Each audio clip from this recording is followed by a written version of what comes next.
Spelunky is a great game. In fact, half of my channel revolves around this game. There really isn't much to hate about the game other than the moles, lizards... And another thing that makes me like the game so much is Mossmouth doing their research. Of course, there wasn't all going around fighting a giant gold head and a giant egg in Egyptian times, but there are a handful of things in the game that are historically accurate with Egyptian and Asian mythology. For example, the beginning animation of a snake eating its own tail is Ouroboros, a symbol of cycle of life. However, there is one thing that bothers me a little bit. In comes the duat. The duat itself is not the problem. It's known as the afterlife world in the Egyptian mythology.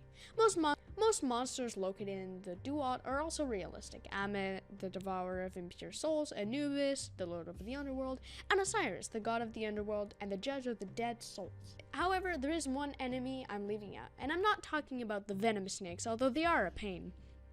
I'm talking about Apep, aka Apep, aka Apep.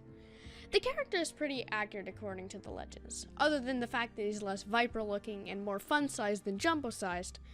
No, I'm talking about his location, not in which world he's in, but his importance in gameplay.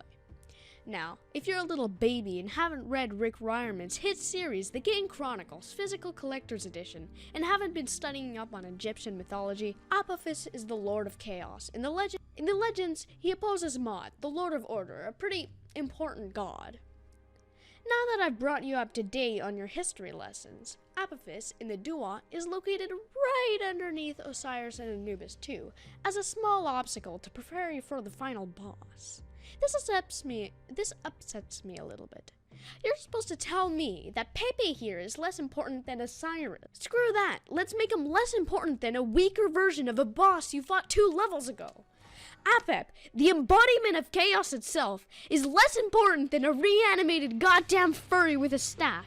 Rerik, the direct opposition of justice and equality, who is barely able to be controlled by all of the gods together, is a freaking baby snake that destroys tiles and does 2 damage. Apparently, this Chad of a lad, Apep, the chaos to the order, the pure evil of Egypt, is a goddamn mini-obstacle to prepare yourself for the real boss. A little Rayman impersonator cringe gnome with an awful-looking hat that judges dead people.